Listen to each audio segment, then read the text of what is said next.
Well, hello everybody, and welcome to our first STEM Teacher Network live stream. We're really excited to have you here with us tonight.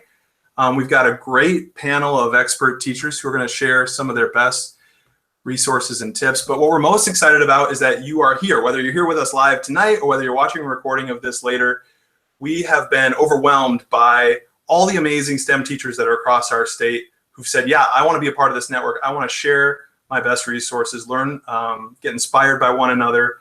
And really what we're most excited about is what we can accomplish together. And that's the one thing I want to just throw out before we get anywhere. Is the first thing I want to throw out is the number of people we've had respond is going to open some doors for us that we're really excited about. And so as we begin, I hope you have a great time tonight. I hope it makes you want to invite more people to be a part of this network, because we're only going to be stronger together. As we get started, I should just introduce myself to begin. My name is Andrew Vanden Heuvel. I'm the Senior STEM Education Specialist at Michigan Virtual, and we're just kind of powering this network from a technical perspective. It's really driven by the teachers who are a part of it. And so what I want to do is just give you a quick background on some of the technical pieces of interacting with this live stream and being a part of the network. So I'm going to do that real quick just by sharing my screen and jumping over to the agenda. So you should be in the agenda. It probably will help to follow along with our evening if you are. There was a link there at the start. There's a link probably however you found your way here. There's a link in the description of the YouTube page. You can find your way here. This is a great place to be. A few things I want to highlight. We're here at 8 o'clock. Welcome to the network. Welcome. You've been welcomed. I want to introduce you to the tools of our network. And so at the top of this page, what you'll find are a link to a bunch of the tools we'll be using. One, of course, is the link to our live stream that you're part of. I'm going to ask that you sign the guest book. This is just a way for us to kind of keep tabs on who was here from month to month. So if you don't mind, it's really brief little guest book. So if you don't mind just following that link and clicking on it and telling us that you were here. And then we've got this awesome group of featured guests who are going to be with us. And the way to ask questions of them is to follow this link to ask questions and upvote your favorites. If you just follow that link, it's gonna bring you to a page where you can post a question like, hey, how are you doing today? Maybe you want to focus a little more on a STEM question. And the best part about that, though, is that you can upvote on your favorite questions. So if you ask a question, you post it anonymously if you want, but if you're logged into your Google account, it'll work even better, and people can upvote on their favorite questions. And we have a special giveaway tonight. You saw that the giveaway is actually a GoPro Hero Section, which is this awesome waterproof camera you can use for all kinds of project-based things. That's going to go to whichever question gets the most upvotes. All right, so you definitely want to be posting your questions and upvoting for your favorites. Whoever posts the most upvoted question by the end of tonight will get that GoPro camera. So those are the first things just to engage in the live stream tonight. You'll see our mission statement, which is that we're here to collectively support STEM teachers with meaningful ideas and resources that impact student learning. And then you'll see a variety of tools. And rather than going through all of these, I want to just highlight at the bottom that there's a link to a screencast that shows how to use each of these tools. Our Google Plus network, a way to get Sketch credit for participating in this network, and then a resource collection where we can share our favorite resources with one another. So if you want help on how to use any of those, just watch that little screencast. Okay, sweet. The first thing we're going to do, or kind of our strategy here with each of our live sessions, is we want to just give you stuff you can use tomorrow. That's number one. And we want to do it at the beginning and the end. So you're getting something at the very start and at the very end that you can use tomorrow. And the very first quick tip that we're going to give to you tonight is coming from Josh Nichols. And Josh has played a key role in kind of getting this network off the ground, and he's going to serve as our host from month to month. Josh Nichols is a grade 3 through 8 STEM teacher at Stockbridge Community Schools. And I'm going to turn things over to him, and he will share this quick tip that he uses every day. And I've been to his classroom, and I saw it. He uses it every day in his class, and then he'll go on to introduce and ask questions of our panelists. While we, as you can see in the agenda, while we'll ask some prepared questions, I ask that you start right now with asking your own questions of our panelists, because, again, whoever gets the most upvotes on their question will win our giveaway. So without further ado, I'm going to introduce Mr. Josh Nichols. Hi, STEM teachers and PBL teachers from around Michigan. I'll tell you what I'm really excited about is in this very first tip. This is not my tip. I stole this a couple of years ago from Carrie Selleck out of Owasso, who ran an incredible girls in engineering program. And I went back the next day and started using it with my students. And so the reason why I started with that is because I believe that collectively we all have these type of tools. And if we start sharing them, we're going to be impacting students and engaging students in our classroom right away. So Andrew, if you want to go ahead and show that first tip, and then we'll introduce our featured guest.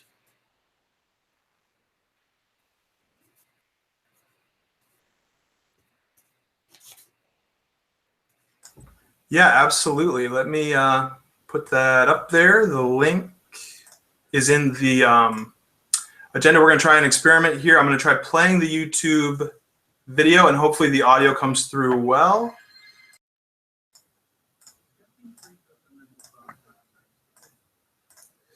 All right, here we go.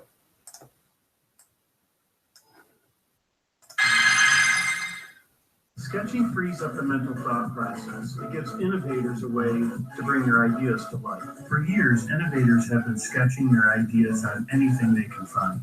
Sometimes those ideas come to mind during a meal when the only thing in sight is a napkin.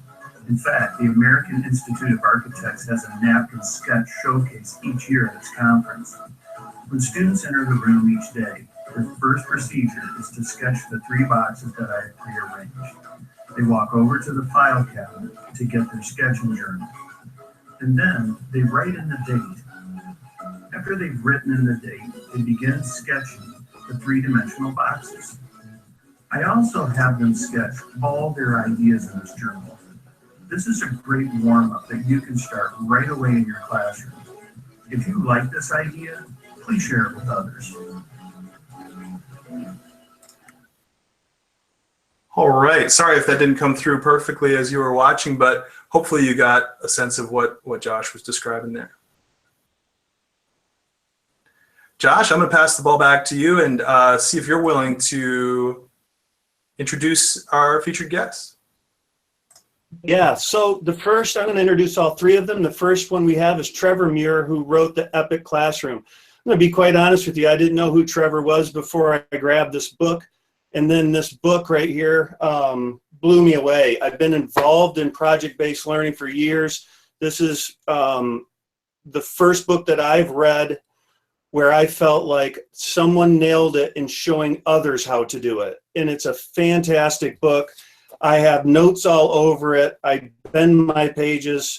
It's absolutely incredible. He's also a project-based learning expert, speaker, storyteller.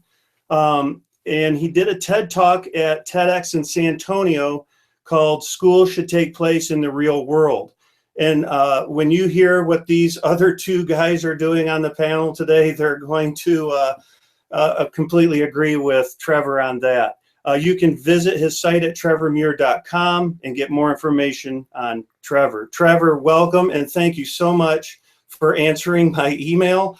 I was throwing a dart and it worked, so thanks, man. Carl Klimek. This is a guy that I've looked up to for, oh gosh, at least 10 years.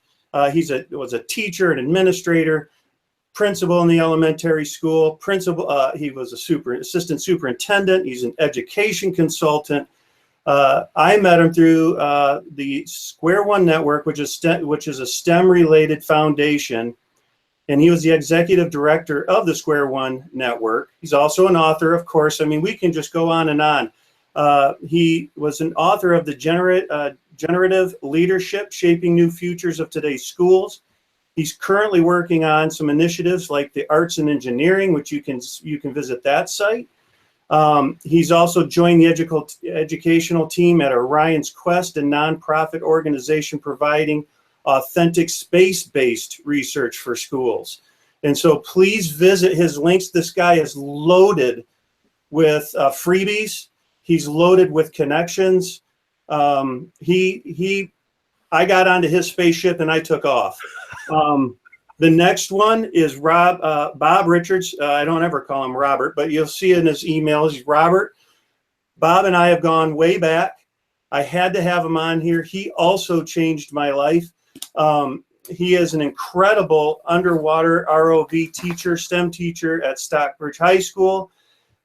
He had the guts to take a bunch of high school students, ages from freshmen to seniors, to the small island nation of Palau. I was able to join along with them over a 5-year period where students were building underwater robots to search for MIAs from World War II. That changed my life, but it was a partnership and a relationship. And it's also been a opportunity for our school to connect STEM now from kindergarten all the way up through 12th grade. He's also been a part of the Invent team at Lemelson MIT program, where he led an all-girls high school team through an invention process over 2 years. And what's unbelievable, and I just found this out a couple weeks ago, the project that they invented and worked so hard on now he's bogged down with patenting that idea. So another amazing educator that we have on here. And I want to make this very clear. These are 3 people I know. I know that there are hundreds of you out there. And our goal in this whole network is really just to pool the resources, share ideas, and impact students. So we're going to go ahead and get started right away with our first question. Our audience, Carl, I'm going to start with you. And our audience makes up 500 plus kindergarten through college STEM PBL related educators from across this great state, from Detroit all the way up to Escanaba. We were hoping for 30 to sign up, and we got 500. And all that rang out was, we want to share and learn from each other. And so that was exciting. It can be very confusing on where to start, though, and our teachers don't have the time to chase it down. And this STEM network will aim to solve that problem over time. These great teachers need some resources now, right now. I mean, we need them now, and we can work on some later. Carl, we're going to start with you. What are the bread and butter resources that our audience could immediately access? Examples of events, organizations, or local groups. Well, thanks, you guys, first of all, for the invitation. It's a real joy to be a part of this this endeavor, especially on this inaugural broadcast. So kudos to you guys. I'll give you a thumbs up to the both of you and everybody that's tuned in. Bread and butter is, to me, when I think about a bread and butter resource, it really has a lot more to do with my frame of mind and my philosophy of education.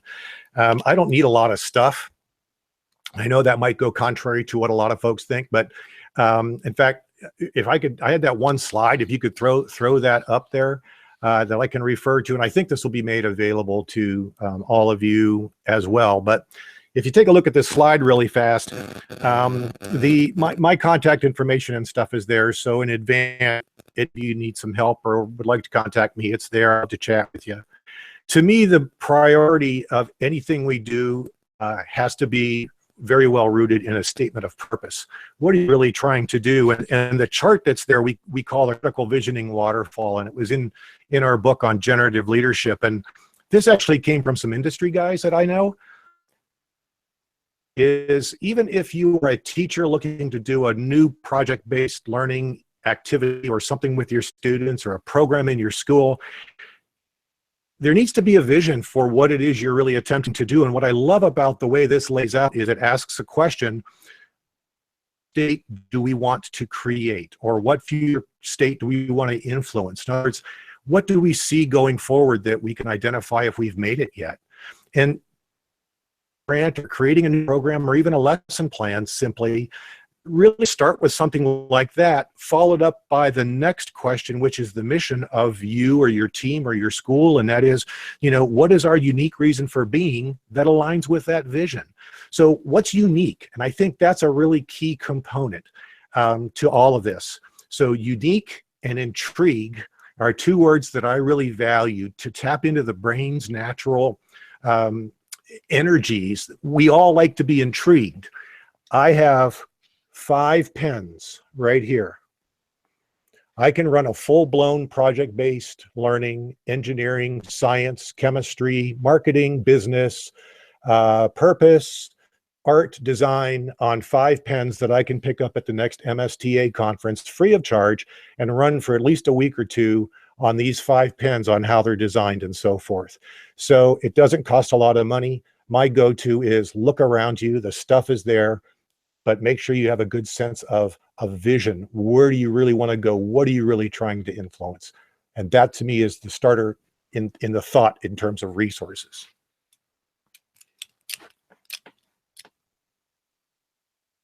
Hope you're muted, Gosh.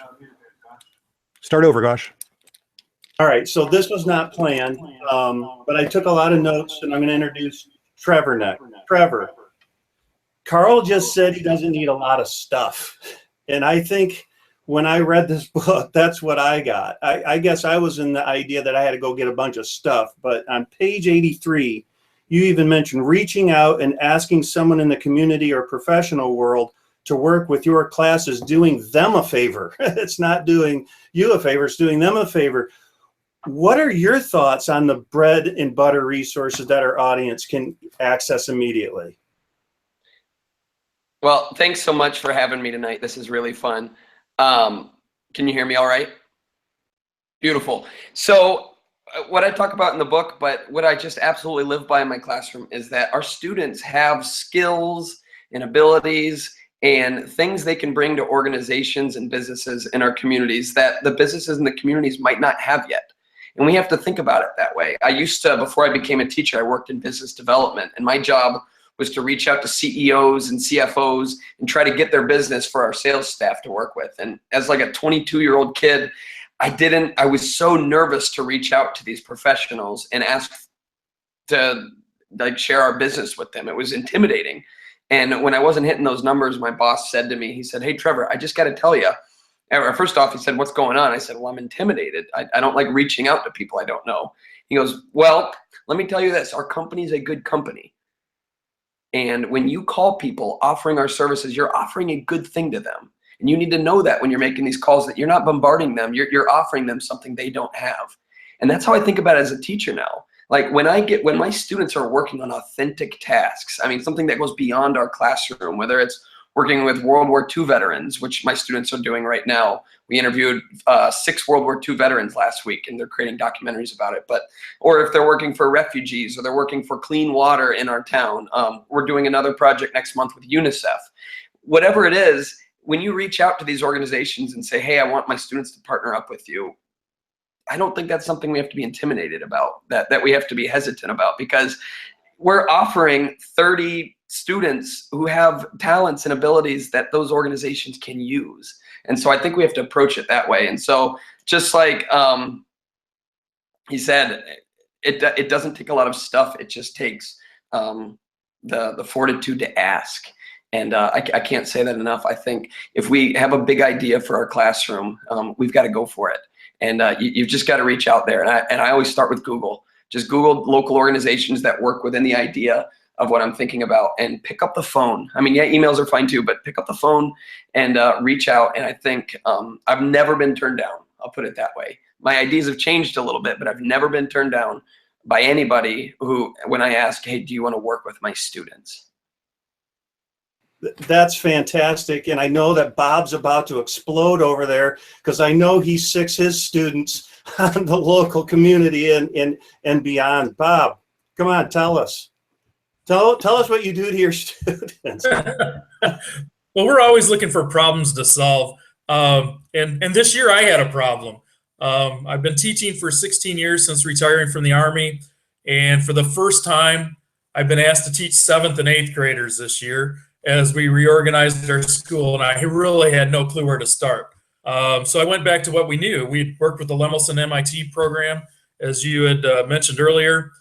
And the Lemelson MIT program has some wonderful resources that I'd like to share with all the teachers out there. And I believe we already put the link up. But it's called the JV Invent Teams Activity Guides. And they're on the Lemelson MIT program. If you're starting out, getting into STEM, or don't know where to start, these are a great resource. There's a teacher guide, a student guide, and then a materials list, because sometimes you just don't know where to start gathering materials. And while they're not expensive, it still takes a while to formulate a plan. The nice thing about these activity guides is there's embedded videos. There's probably more information than you'll ever be able to use, and it's all coming from the engineering school at MIT. There's some great work on the design process. And this year, I started out all my students working with cardboard because we had to move out of our school and into our school this fall. We had all sorts of cardboard left over, so why spend money? Let's use the cardboard. So we started out with cell phone stands, display devices, and then moved on to cardboard chairs. And there's a ton of resources at the beginning of these JV Invent Team activity guides that'll get you started with everything from how to cut cardboard, how to draw out an orthographic projection of your design, and a way to get kids started thinking about designing and, more importantly, inventing, which is a new focus of our program. Is that what I walked into today? Was that what you were using today in your classroom? Yeah, it was actually electronic textiles. Okay. So my room used to be the home ec room years ago when I was in school, and now it's a robotics and STEM lab. But tomorrow they'll be working with conductive thread and LilyPad microcontrollers and LilyPad LEDs, all inventing artwork using electronics. So I'm going to ask all three of you this question too, though. There is that moment when you do have to get some funding. And Trevor, I would like to start with you first because I know you put some examples in your book about how to do it. What was the one that you felt was one of your most successful ways to fund your project or your STEM or what project-based learning? Yeah, right now my students are working on this project with World War II veterans. And so we are interviewing the World War II vets. They're creating documentaries out of their lives. And then next month for Veterans Day, we're going to hold this big red carpet event and invite the whole community out to see the vets. And so that's obviously going to be free for the community to come. And the vets are going to sit in the front row and watch their films up on the big screen. I mean, these are 94-year-old World War II vets. So there's something very special about it. But at the event, my students also, to tie in ELA standards, they created books and wrote them about the veterans and their biographies, short stories, poems, and then we're publishing those books. And I'm pulling some money out of my own pocket that'll be paid back, but just to publish some hard copy versions to have at the event, and we're going to sell those to whoever wants them. And I'm guessing that people are going to want to buy them because they're going to be awesome and they're going to be polished and they're the story of these vets and their lives. And so we're going to sell these at the event, and we're going to take that money and we're going to pay me back first. And then we're going to obviously send out the books to everybody, and we're going to just fund future projects with it. So one of our projects essentially is let's fund future projects that cost more money. So how can we create something low budget, make money from it? And then there's the whole business aspect to it, the budgeting, the sourcing, the materials, all that goes into making it so that we can sell it and do further things. Oh, okay. So now we've got a guy, Carl, who's been on all parts of the spectrum about funding. You've you've seen it all, from being a teacher to being an administrator to be part of Square One. What is a successful way to fund an idea in this state? Go. Well, success and successful, I guess, are terms that have many definitions depending on the situation. I think in order to increase the odds of a teacher in a classroom or a team pursuing some sort of financial direct fiscal support for a project, the first thing that I would really recommend would be to take time up front and along with your students, develop a full-blown, as Trevor was saying, like a business plan. That's what Bob has done and many, many others. And ask the students directly, how do you think we can afford to do this? What are some ways? So that the students are engaged immediately, so that there's authenticity and ownership directly. But then once that is set aside, recruit in the business experts from that community or even from your school district. Bring your business manager in, bring your school board members in, bring parent group folks in who are well connected, let's say, And when you have their support as advisors or supporters in some manner, you can go after foundations. I mean, Square One's a foundation, and we're at the point at Square One where they're not giving out huge sums of money. But then again, you really don't need huge sums of money unless you're going for some of these real gee whiz, multi-$1,000 competitions. But I think if you tap into that local community, and a quote that I really enjoy, I call a live by quote, is to broadcast your intentions. Students should be able to broadcast the intent of the project that you're looking for. And of course, start small. Maybe you're looking for $200 specifically for what? You have Kiwanis, you have Rotary, you have some of those folks that maybe you've never talked to before. Or flat out, go straight to the superintendent and sit down with him or her and talk to them directly and say, how can you help us? So that I think if there's a legitimate, high value, authentic purpose to the project, then you, the teacher, have a multitude of ways to integrate all subject areas across every content line. I agree. I completely agree with you. And I know, Bob, you spent a lot of years doing this. What advice could you give to them about raising funds? The hardest part is the ask for everyone. I used to be an Army recruiter, and the hardest part was to ask a person to enlist.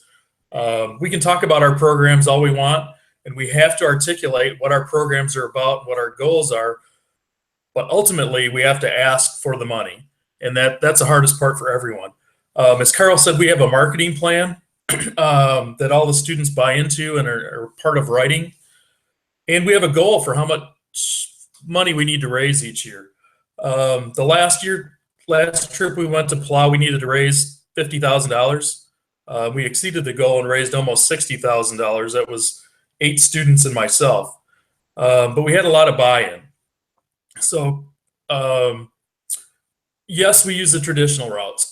We look at small companies and small foundations in Michigan, but I don't think we've ever asked for more than $5,000 for those groups, whether it be Square One or Consumers Energy, the DART Foundation, Small Michigan Foundations. That was a small part of our funding. We received no funding from our school. Most of the funding came from the kids hustling. And I stole one of Josh's ideas from back when we were coaching soccer together years ago. And we crafted a letter, the students and I, letting the community know what we were going to do and how we were going to keep the community and members involved and what we were going to do with the money they donated to us. And then each student came up with a list of 10 to 15 individuals that they thought would donate money to our program. And of course, they all went with grandma and grandpa and aunts and uncles. And I'm like, stop. We know they're going to donate. Let's look at people that make money off of you. Let's look at your insurance salesman. Let's look at your doctor. Let's look at that orthodontist that just put in those nice new braces. Let's look at your car salesman. And let's write letters requesting help from those folks. And the students did. Each year, we raised almost half of our funds just from those 10 letters per student. So from 80 letters, we would typically raise about $25,000. And then the rest was filled in with grants and donations and corporate sponsorships. But getting the ask or making the ask is probably the hardest part. But every student's involved. We track it on a spreadsheet. Those spreadsheets from 6-7 years ago are part of a database now of people that we know will donate over time. And some people have donated each one of the 8 years. So it's a process. The students buy into it, and they're held accountable for raising funds because everybody knows whether they do or whether they don't. One of the big problems with cooperative learning that you see in the classroom is one kid does all the work and everybody else watches, and then they all get credit. That doesn't hold up too well in an environment where you're trying to raise money and everybody knows whether you're pulling your weight or not. So that's what we do, and it's been pretty successful. And Josh, I'd like to just step in real quick, if I may. And I know you've shared a story with me about a way that you've gathered resources, how you get free PVC from Lowe's, and it's such a simple but great story that I think illustrates the unexpected ways you can get supplies. Would you share that story briefly? And then I'll be real brief. The first thing you do is you take a third grade girl and you have them call up Lowe's, because they will not say no to a third grade girl. The second thing that we did is we needed the PVC, but I was going into Lowe's and I saw that they were always building stuff on Saturday. So I said, how about we come and build underwater robots? We set up the whole shop right at Lowe's. We teach all your people coming in and out.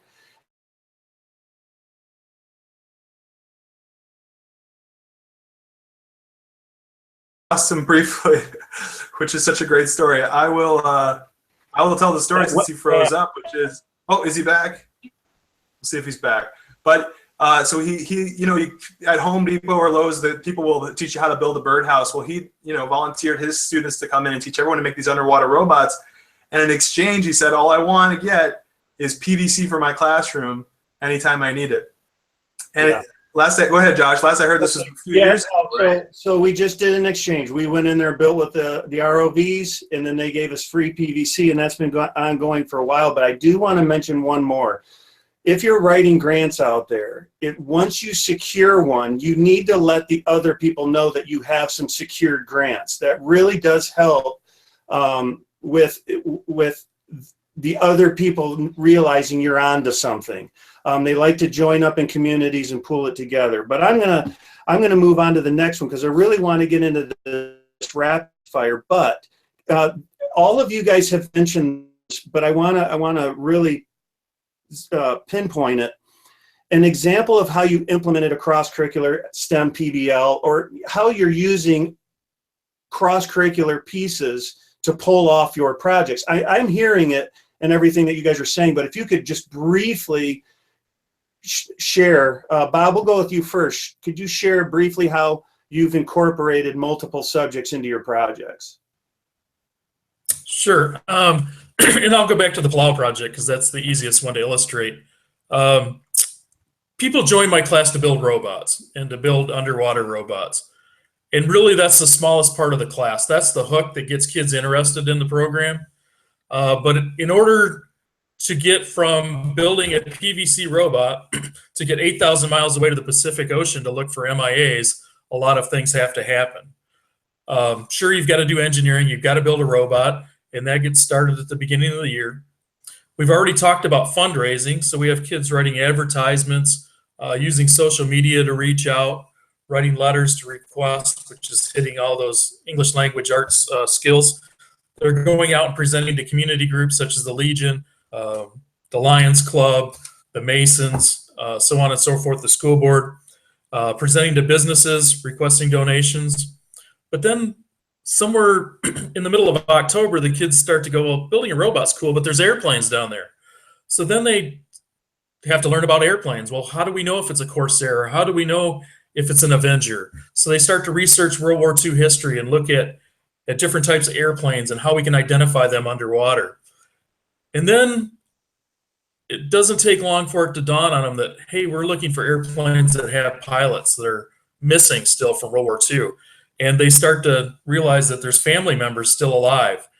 And they start to research, well, what was it like to be a pilot in the Navy or the Marine Corps, the Army Air Forces? And then they start to look at records. We're pulling records from the National Archives, and they're looking at their military personnel records and the crash reports. And then they're realizing, well, they've got a son left behind, or a wife, or a daughter, parents.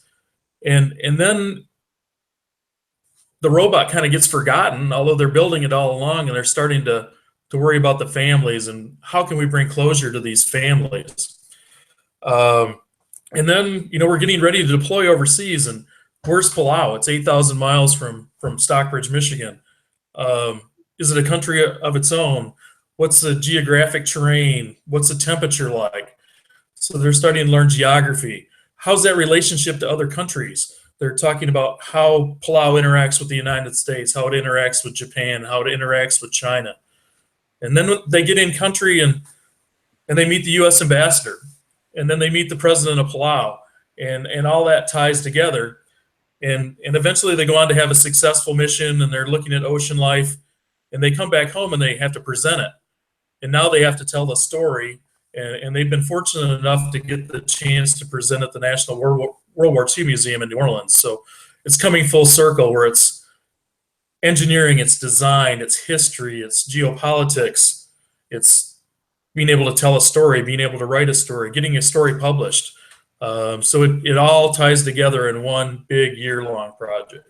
One of the things that I remember, Bob, real quick, was we were sitting on a boat about 7 miles out in the Pacific Ocean, and it was the first time I saw the Pythagorean theorem on a piece of paper, and students were saying, this is the first time I've ever used this. So you can incorporate a lot of different content areas into a project. Trevor, briefly, can you throw one out there for us? Yeah, absolutely. So any project, I think any project-based learning project should be driven by some type of authentic piece, something driving kids beyond just the content. And so I once worked with a physics algebra 2 teacher, and he had a set of standards that were all about exponential growth and then the decay that happens from nuclear energy. And so that was the standards his students needed to learn.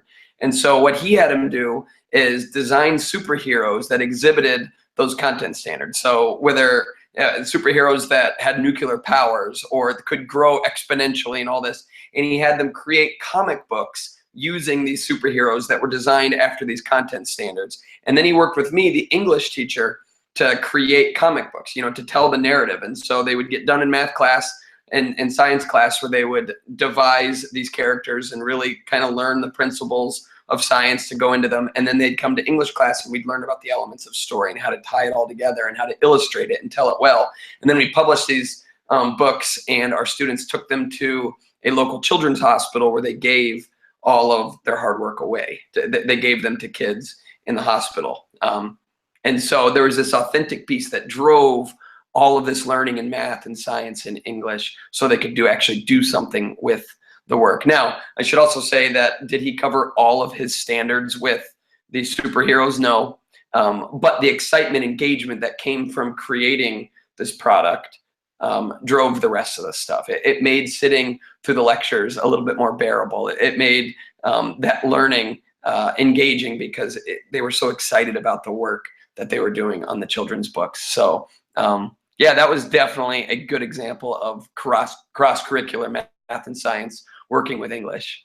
That's an excellent example. Both of them are. Carl, what do you think? Sure. Very briefly, I'm going to take a term you used earlier, Josh, and I think sometimes you just need to throw a dart. Sometimes, first of all, if you throw a dart, throw it at the new science standards, because the way they're written and the web-based information that's out there is probably the easiest, although it can appear complicated, but it is really the easiest set of examples and ideas as a cross-curricular forum in which to explore anything. But as I have on my note there, one of the things my consulting team has put together is a program called the Arts and Engineering. And there's nothing that'll put deer in the headlights in the eyes of a teacher, particularly an elementary school teacher, than the words engineering or aerospace. And I love teaching both of those, because teachers think they can't teach those.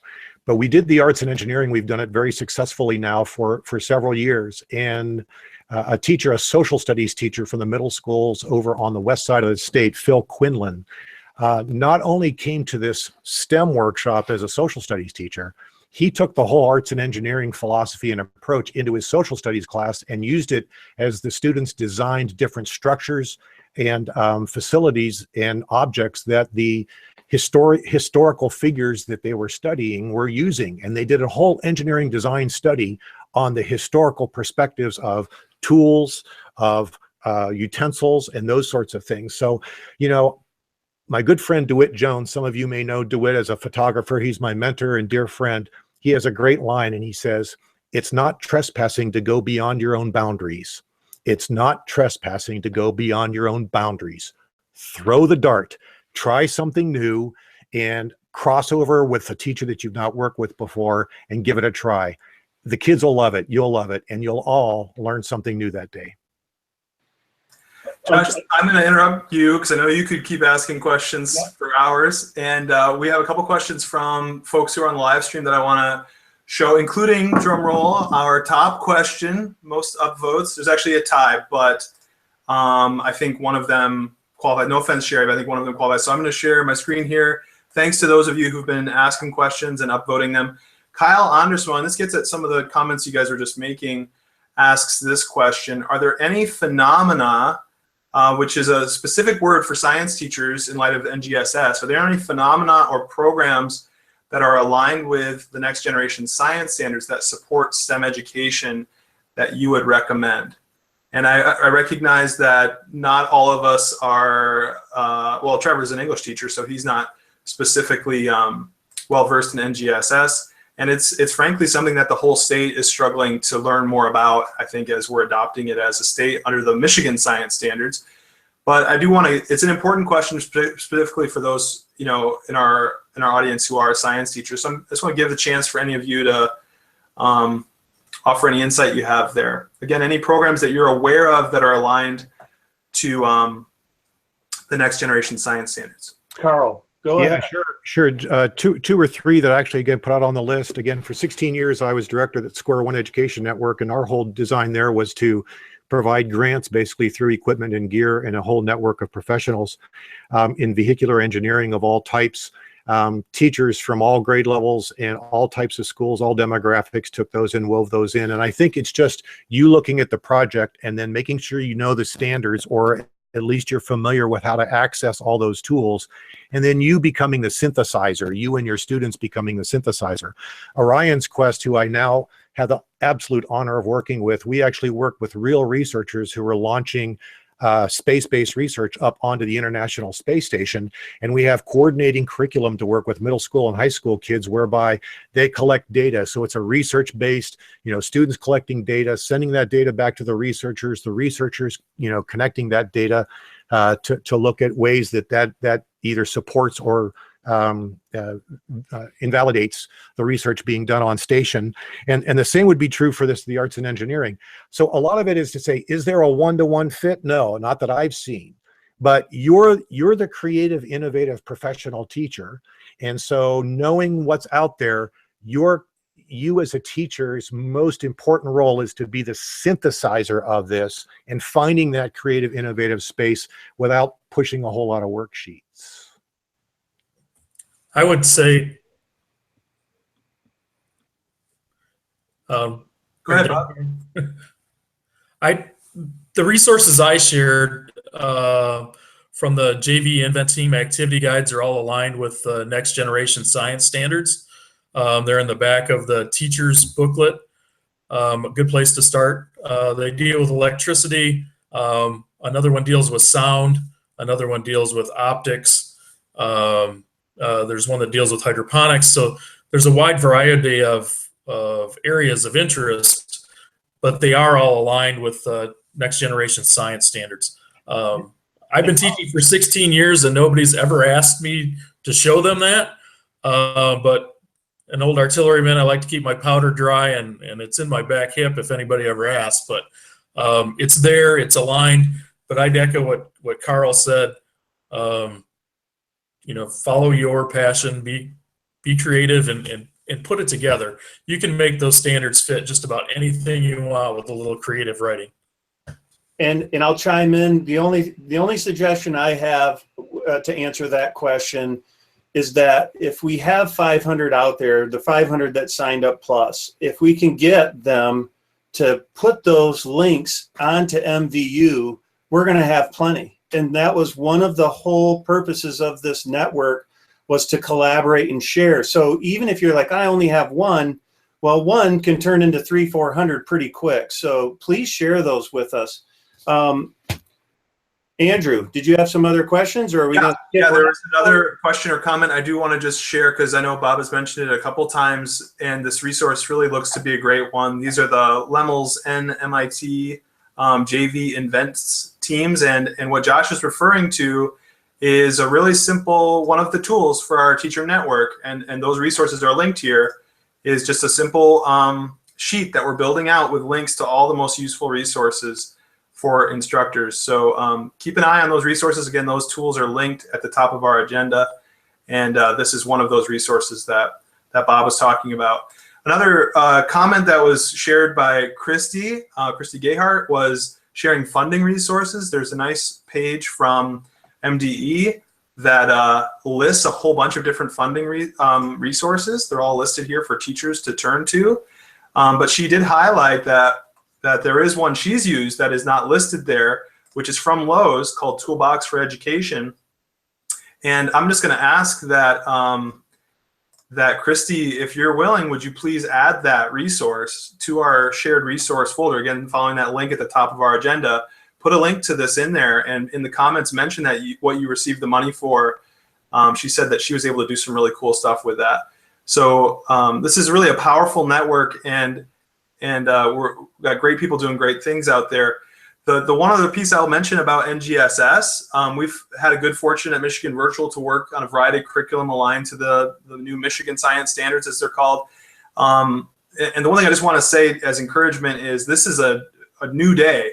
If ever science teachers had the opportunity to double down on project-based learning and cross-curriculum projects, the time is now. Like, this is a really exciting time. So I hope that rather than being concerned about integrating, I think the comments that were shared, that boy, the doors in many ways have been opened, that you can really be creative in the way you're assessing your kids, and in the sorts of real world phenomenon that you're exploring, whether they're pens or underwater robots. We've got a few minutes until I tell our next item, which is where basically I'm going to take charge again. So Josh, I want to give you the last 5 minutes for our panel to kind of wrap up any other last questions that you had. Great. Can you hear me? Okay. I do want to go over some of those rapid fire questions. And if you could keep this really brief, we can get through a few of them. And I'm actually interested in grabbing this from you guys. I don't know what your answers are, so I'm going to be watching this later and jotting them down. 3 words that you look for in every lesson. Who wants to go first? 3 words that you look for in every lesson. Team, a mission, and a plan. Authentic, engaged, and collaborative. Professionalism, modeling, human.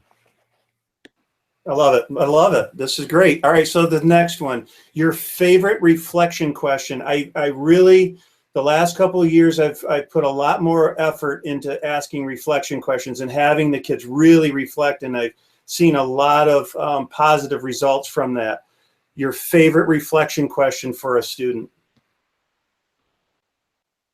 I always have students tell me the story of what just happened. So whatever the project was, whatever the conflict was that we needed to solve, I asked them, tell me that story. And there's just so much tied to them being able to tell the story, what happened from the very beginning, what it was like, what the problem was, and how they solved it. So just saying, hey, tell me the story of this. How can I help you solve the problem?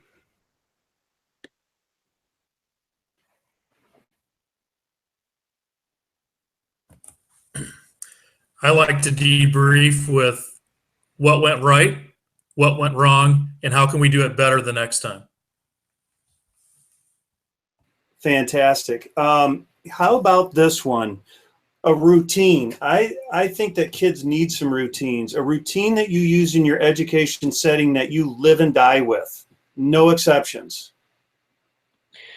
Every single time I send my students off to work on projects, I have them fill out a project management log.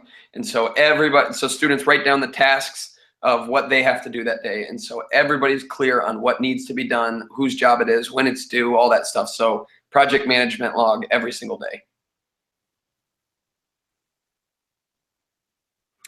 I'm a believer that every lesson, be it a project-based lesson or something even simpler, is all dependent upon how well our relationships are with our kids. So I would say eat lunch with them as many times as you can. I would say go out to recess or whatever that might mean, depending on your grade level, but hang out with the kids. And the third thing I would say is erase any sarcastic terminologies from your day so that the kids see that you're a positive professional who enjoys being with them and is willing to give up some of your time just to hang out with them, even in the non-instructional time. I think all of that is it's a routine that, in fact, builds those relationships, and those kids can't wait to be in your class.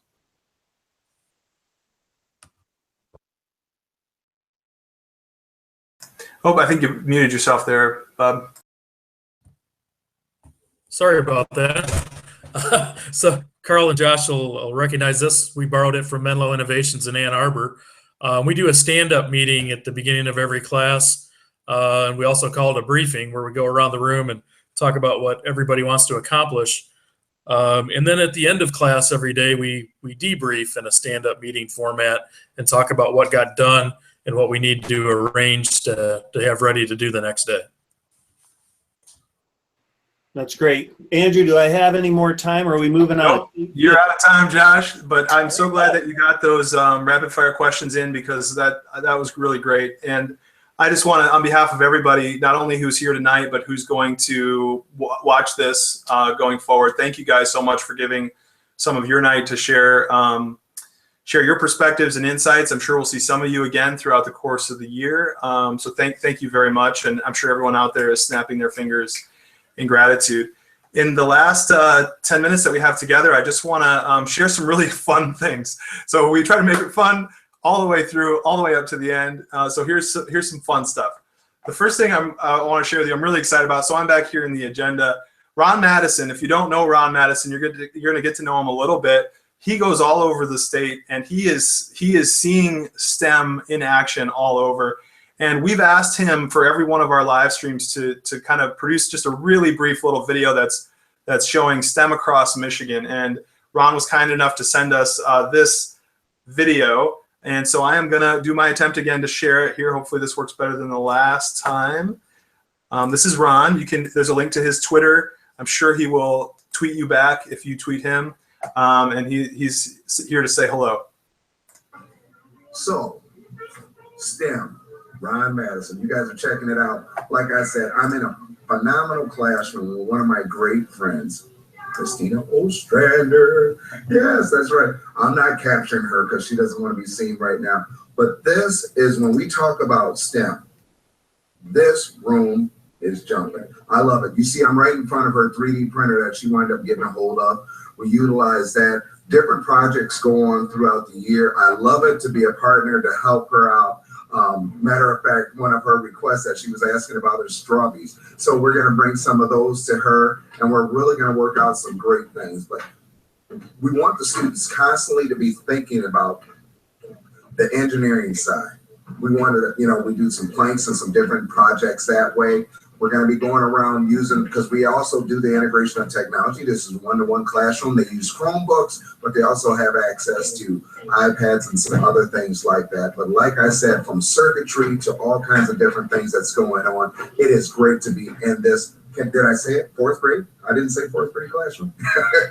That's right, fourth grade classroom. Anyway, she is rocking out here in Grand Blanc, Michigan, and we will be showing you guys more. They're going to have me come in from time to time to share where is Ron in Michigan, and so I'll be sharing some different things, if not sharing some great things that some of my friends are doing with STEM and the technology. So thank you guys so much for pitching in and greatly supporting us throughout this year. You guys have a great day. This is it right now. All right, and then I think while he was at the same school, he caught this view of some STEAM in action. So I want to show you this quick clip, again from Ron, seeing some STEAM in school. So check this out.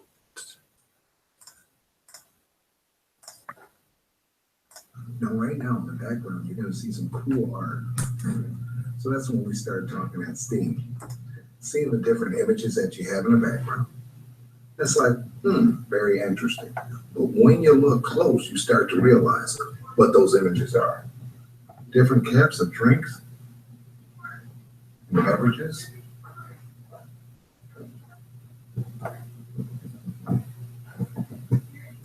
Staying creative, doing STEAM. This is Ron.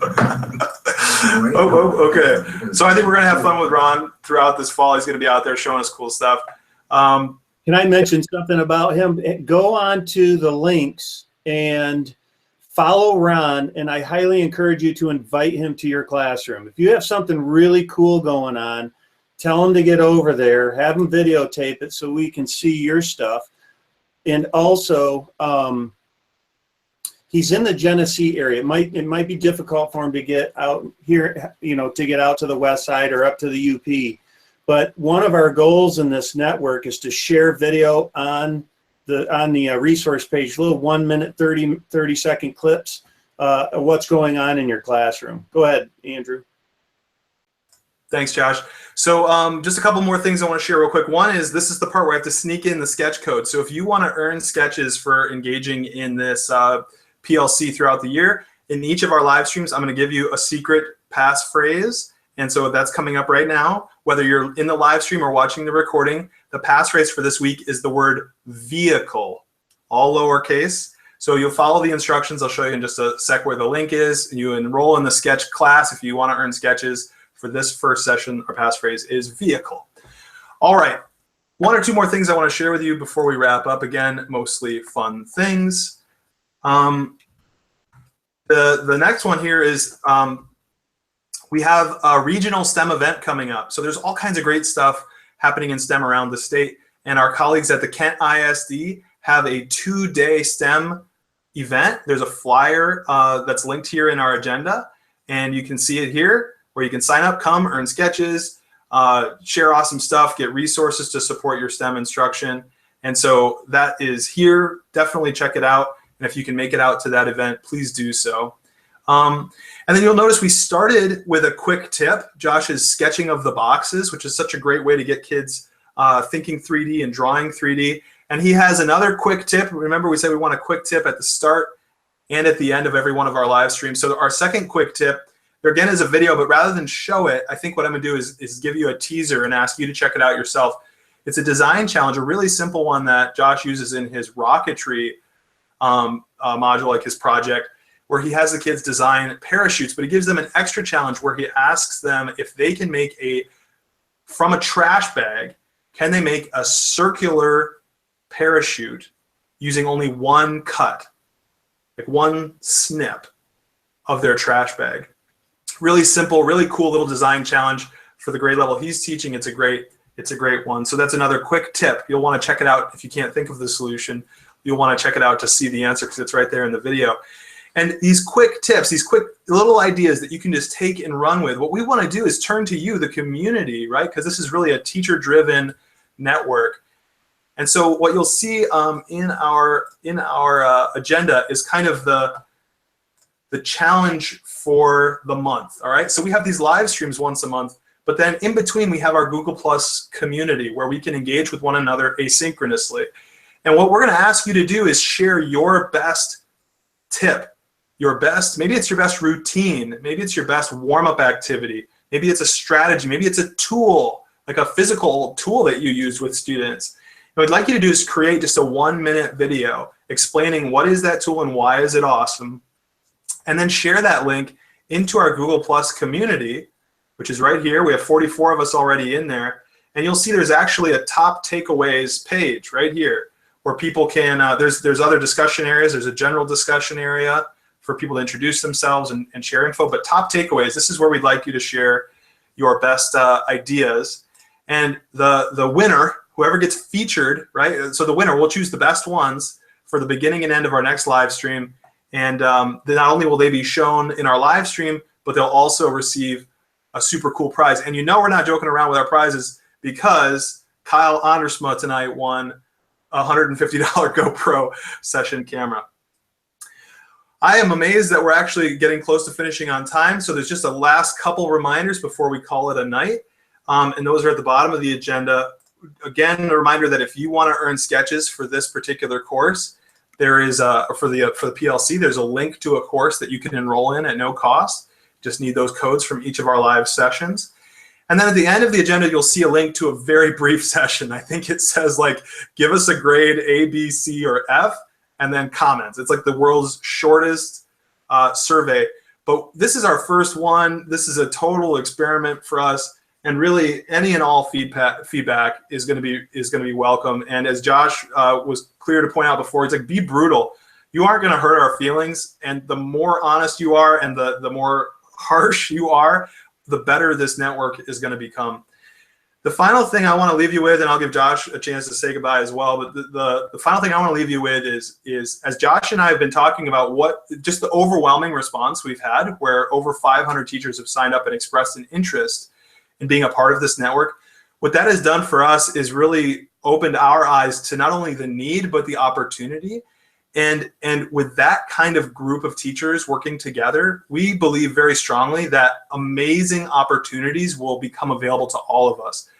Leveraging this network for us to be able to go seek out funding, right, to help one another get the resources we want for our classroom, or to try new things at a grand scale. So I say that to you really with a sense of, let's grow this thing. This doesn't have to stay just us. This can get bigger. This can go beyond Michigan. This can go as big as we want it to go. And I think we see it. We see that there's tremendous opportunity that can come by pooling the excellent teachers who are a part of this network. So Josh, you want to say goodnight? Yeah, and I want to thank, I'd like to thank our 3 guests. I'm sure that you can reach out to any of them, any of the 3, and I encourage you to do so. They have great resources, and I really look forward to next month. And guys, any last, anything you want to say before we take off? It's been a joy getting to be a part of this. Thanks for having me. Thank you. Yeah, guys, I want to thank you again. It's all about telling our story. To all of the teachers out there, I didn't get a chance to slide this in. I have a radio program on the Michigan Business Network. I interview teachers that have good stories to tell about the successes that are going on.